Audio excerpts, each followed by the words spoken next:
iniciando mais um programa Presença e Harmonia, com apoio cultural da antiga e mística Ordem Rosa Cruz Amorque, grande loja da jurisdição de língua portuguesa. Dedicada à perpetuação do esoterismo judaico-cristão, a tradicional Ordem Martinista está sob a égide da Amorque, e é o tema do programa de hoje.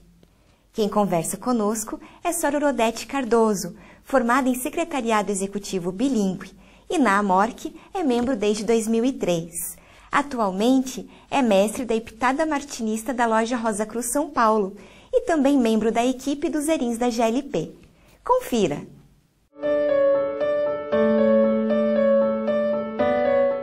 Sra. Odete, bem-vinda ao programa Presença e Harmonia e muito obrigada por aceitar o nosso convite. Eu que agradeço o convite para o programa Presença e Harmonia da Ordem Rosa Cruz. Obrigada. Sra. então para que possamos iniciar o entendimento do que é o martinismo, como que ele surgiu? Ou se temos figuras que estão, figuras importantes que estão relacionadas ao martinismo? Então, o martinismo, ele surgiu com aquela própria pergunta da alma, né? Quem somos nós? Da onde viemos? Existe um Deus? Qual é a nossa relação com esse Deus? Qual a nossa missão nessa terra? E uma figura que tentou responder essas perguntas foi um filósofo francês do século XVIII chamado Martinez de Pasqually. Ele era maçom, e ele tinha uma carta constitutiva que permitia criar ordens maçônicas. Então, ele criou a ordem dos Elos Cohen, dos sacerdotes eleitos. E, com isso, ele começou a divulgar uma linha filosófica que fala da queda dos seres, da queda e da reintegração de todos os seres. A Ordem até edita um livro chamado Tratado da Reintegração dos Seres, que apresenta essa linha filosófica.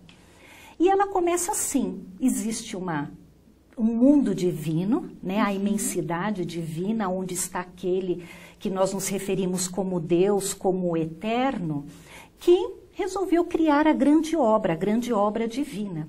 E à medida que ele ia criando, né, na verdade ele emana seres espirituais para realizar essa grande obra divina. E num dado momento, alguns desses seres se rebelam. É aquela a rebelião de Lúcifer, a queda de Lúcifer, da queda dos primeiros seres espirituais.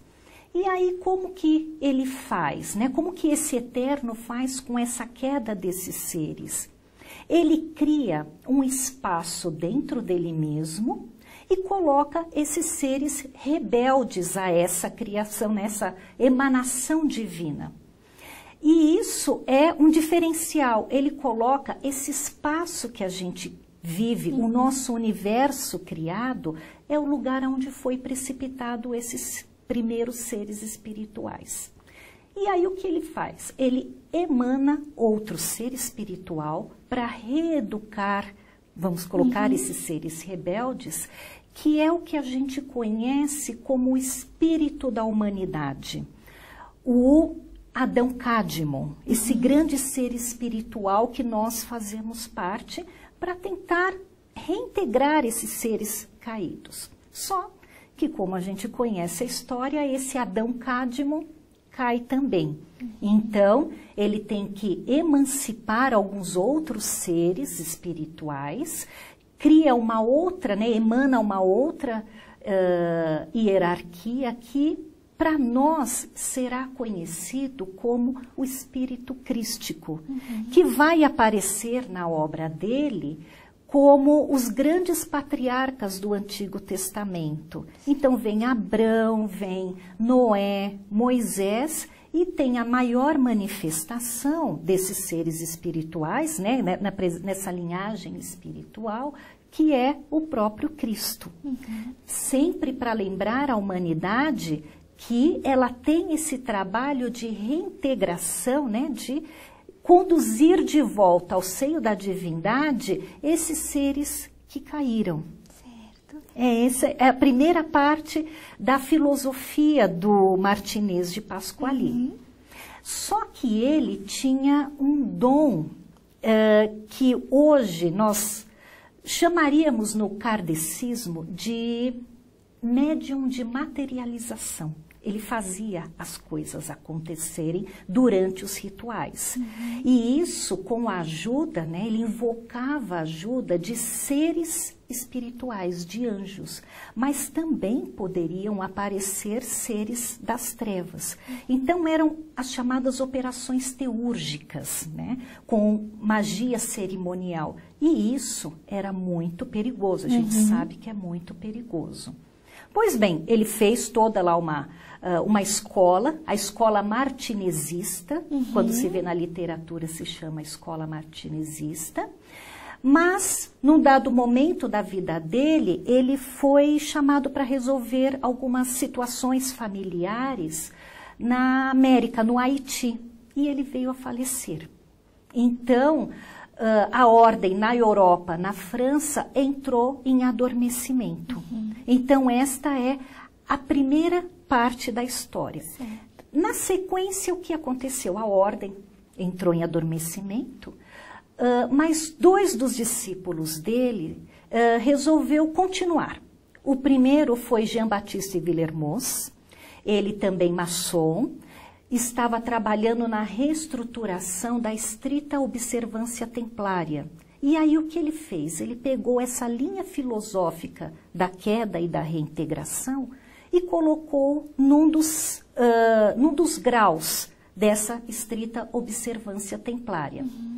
O outro discípulo dele foi o Louis-Claude Saint-Martin. E ele não fez isso, ele não quis nem a parte templária, né, aquela parte da maçonaria, mas também não queria nem a parte teúrgica, nem de magia cerimonial. Ele preferiu um outro caminho, um caminho mais interior. Ele já tinha feito algumas viagens e ele conheceu a literatura de um filósofo alemão chamado Jacob Böhme. E que tinha muito, né, dessa parte emocional, dessa parte cardíaca em relação ao retorno à divindade, a essa reintegração. Então ele acabou adaptando ele chama até ele como o segundo mestre dele, adaptando toda essa linha filosófica do Jacob Böhme ao seu programa de estudos, ao seu trabalho. E ele acabou formando um círculo, ele chamava o Círculo dos Íntimos, um grupo de pessoas que ele passava não só essa linha da queda, da reintegração, mas não como uma magia cerimonial, um trabalho interno. E assim, eles são, como a gente fala, são os formadores dessa primeira fase do martinismo. Certo. Bom, a tradicional ordem martinista hoje está integrada à MORC, né? Como que se deu essa associação? Por que isso aconteceu? Então, o Saint-Martin, né, foi passando a tradição e ele morreu no finalzinho do século XVIII, começo do século XIX. Durante todo esse século, essa tradição dele foi passada. A gente fala que na literatura aparece que ela foi passada por algumas letras, alguns pontos e praticamente um sopro. Foi passada. No final do século XIX para o começo do século XX, 2 figuras interessantes, Augustin Chabozot, também na França, e o Dr. Gerard Encausse, conhecido como Papus, em conversa eles se encontraram e descobriram que os 2 tinham recebido de formas diferentes essa mesma linhagem do Saint-Martin, essa iniciação, esse processo iniciático. E resolveram reorganizar tudo aquilo que eles receberam, cada um da sua forma. E os 2 criaram a ordem martinista. Então ela é bem no comecinho do século XX. Só que durante o século XX, ela se expandiu, ela cresceu, mas nós tivemos a Primeira Guerra Mundial. E nessa Primeira Guerra Mundial, o Papus morreu. E assim, não só ele, mas como vários membros da ordem martinista. Terminou a Primeira Guerra Mundial. Entre 19 e 39, que Começou a Segunda Guerra Mundial, o que aconteceu? Teve a fundose. Foi quando o Harvey Spencer Lewis e o Ralph Lewis foram iniciados na Ordem Martinista. Eles reorganizaram com aquilo, né, ajudando lá o Augustin Chabozot, eles foram iniciados e o Ralph Lewis recebeu as carta constitutiva, as patentes para trazer a tradicional ordem martinista, agora reorganizada, para dentro da MORC. Então foi o Ralph Lewis que trouxe para dentro da MORC a tradicional ordem martinista. E aí logo em seguida tivemos a Segunda Grande Guerra também, né? Então ainda tem algumas outras ordens permaneceram, mas a pureza da tradicional ordem martinista ficou mantida graças ao Ralph Lewis. Certo. Bom, você até também já comentou a respeito, né? Nós ouvimos falar que o martinismo é a via cardíaca, né? O que isso significa? E realmente, qual que seria a senda martinista? Ela é interessante, baseada nos estudos do Saint-Martin. Ele fala que, quando ele analisa o espírito humano e o próprio ser humano, no coração nós temos duas portas, ele fala. A porta de baixo, que é aquela que a gente lida com as coisas da vida, com a vida comum, a torrente, como ele colocava, e a porta superior, que é a que dá acesso às coisas do espírito, às coisas da alma, às coisas mais elevadas. E ele fazia uma observação, até mesmo por causa das várias práticas, e pelo que ele via pelo mundo, passando pela Revolução Francesa, que o mal só consegue se manifestar na Terra, aquilo que a gente entende de mal, independente da conotação, se ele passar pela mente e pelo coração de um ser humano. O mal por si só não se manifesta, ele precisa do homem para se manifestar. E se ele se manifestou, é porque ele passou pela mente e pelo coração. Então, num primeiro momento, o que o homem tem que reeducar, reconciliar, é o próprio coração, para não deixar que o mal se manifeste. E aí ele vai um pouquinho mais além, que esse processo iniciático dessa reconciliação é fazer com que Deus entre no coração do homem e o homem entre no coração de Deus. Aí está essa ligação da via cardíaca. Se o homem consegue fazer esse casamento alquímico, como se fala, ele vai despertar nele dons e virtudes. Ele fala como se fosse uma raiz de uma árvore. E essa árvore vai crescer e vai dar frutos.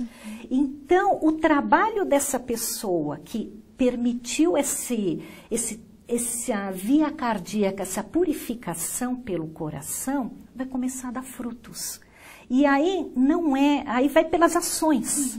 E essas ações não são sacrifícios, não é um trabalho de sacrifício, é um trabalho de um sacro ofício, de um trabalho sagrado.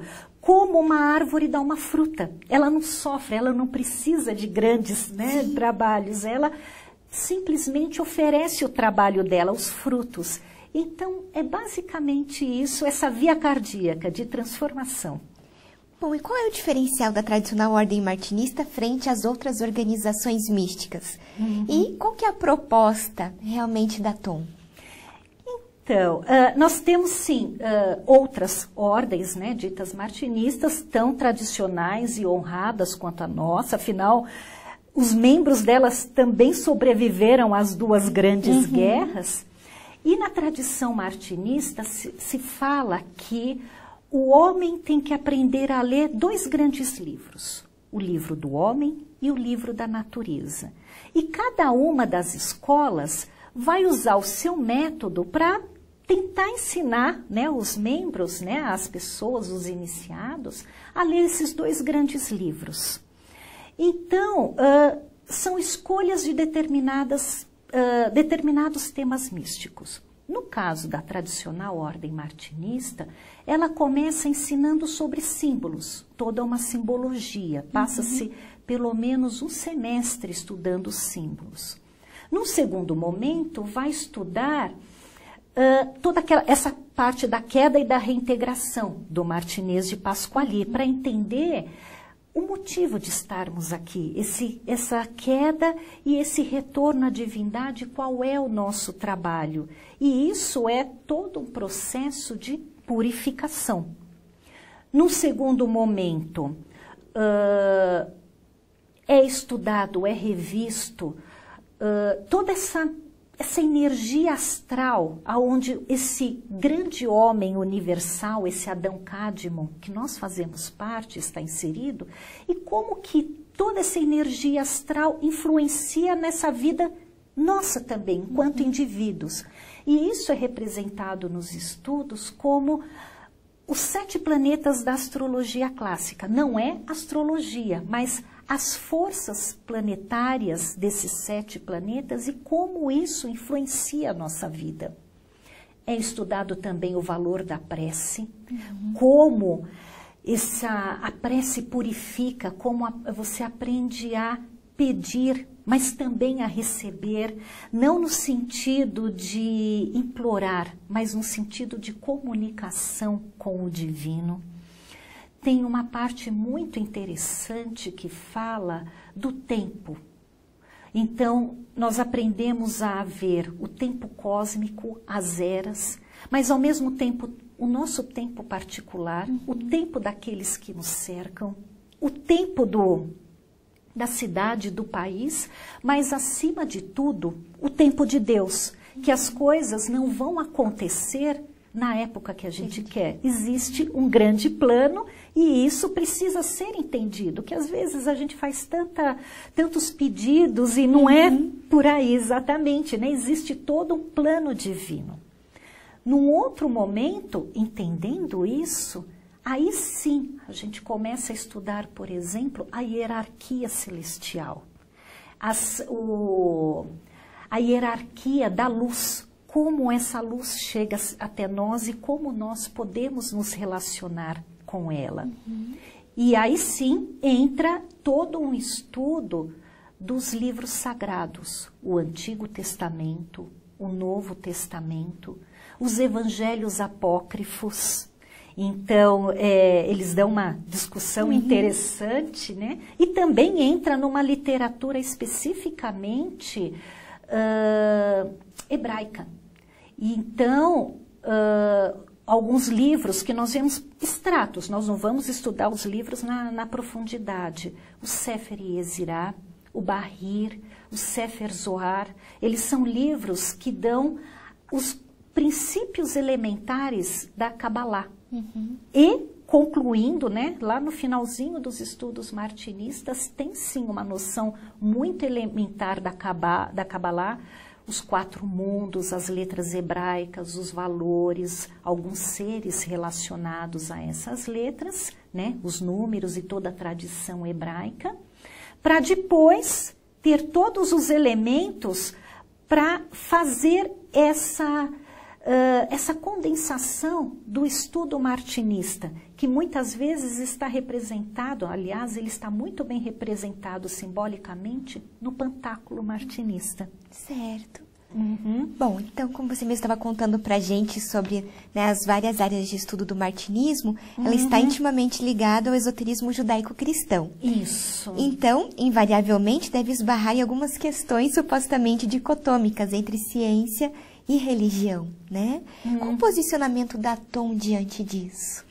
Então, nesse estudo todo, você vê, né, a queda, a reintegração, todo esse processo iniciático, todos esses temas que são estudados, os livros de Saint-Martin, ele fala desde aquela torrente, ele fala do novo homem, né, o homem que se ressurge após ele ter passado por um processo de purificação, o homem de desejo se purifica, se torna um novo homem e entende o ministério do homem espírito, ele consegue saber o trabalho dele frente à criação e frente à própria vida.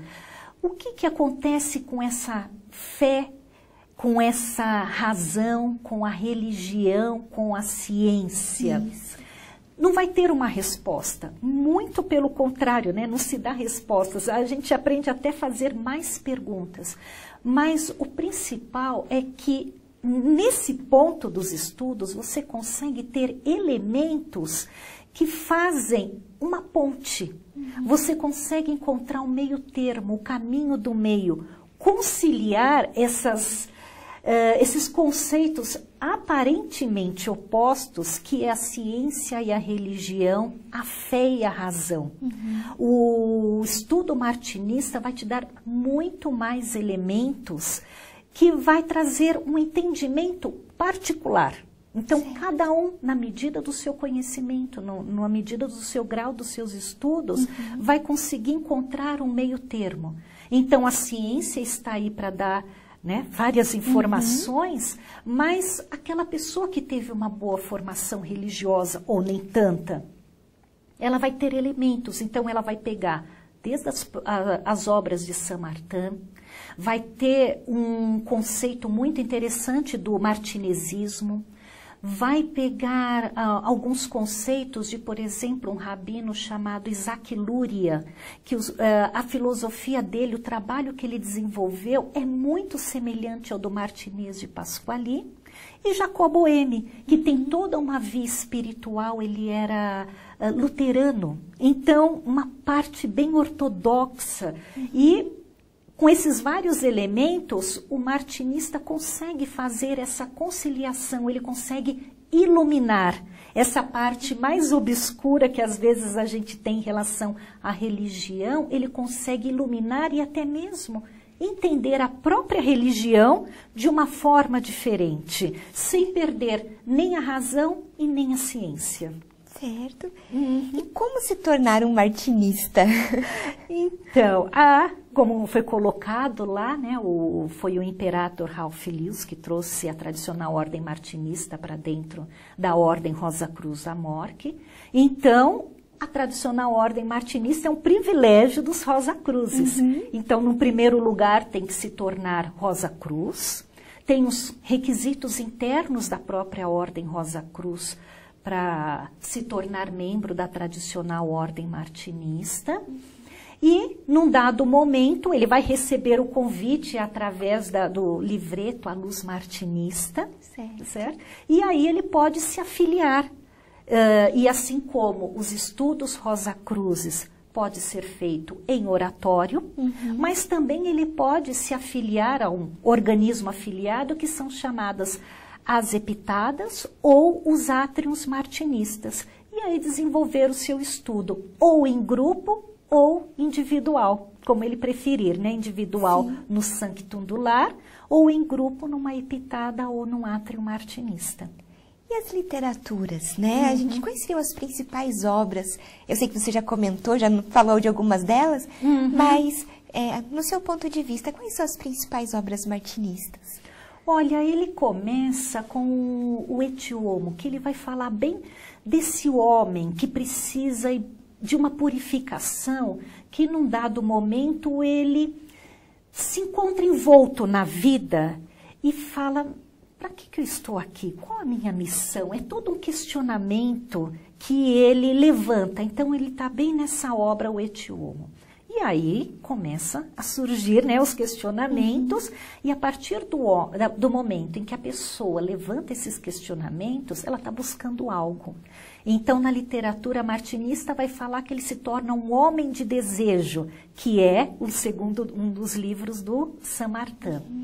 Na sequência, se você está com desejo, está fazendo várias perguntas, uma explicação do Saint-Martin para a obra do Tratado da Reintegração dos Seres é o Quadro Natural, uma outra obra. Então, com as duas você consegue conciliar a explicação dessa queda e dessa reintegração. Entendendo a sua missão, uma parte invariavelmente morre, é aquele velho homem que morre. E aí, uma nova obra, o novo homem. Então, é aquele homem que se descobriu, que sabe que existe todo um plano divino, que ele tem uma parte que ele deve trabalhar com suas virtudes, com seus defeitos, pensando sempre no grande trabalho da humanidade. Está pronto, então, para esse novo homem está pronto para desenvolver esse trabalho na matéria? Então desenvolva, mas sem perder a visão espiritual. Quando ele atingir um estado de purificação, que ele sabe pedir, sabe receber e sabe trabalhar, ele pode desenvolver, acho que o último trabalho dele, que é o ministério do homem espírito, tal como um homem Deus, mas no sentido de abraçar a humanidade, de fazer efetivamente, agora com conhecimento, com segurança, esse trabalho da reintegração. Então, nessas obras do Samartã, ele coloca gradualmente essa ascensão espiritual do homem. Senhora Odete, agradeço muito a sua contribuição conosco hoje com o programa e espero que em outras oportunidades que vir a Curitiba possamos ter outras conversas. Eu que agradeço o convite e agradeço poder estar falando sobre o martinismo. Obrigada. Obrigada. Aproveito para lembrar do nosso e-mail presençaharmonia@morte.org.br. Afinal, é sempre muito importante as suas críticas e sugestões. Agradecemos a sua participação conosco hoje e até o nosso próximo encontro. Paz profunda!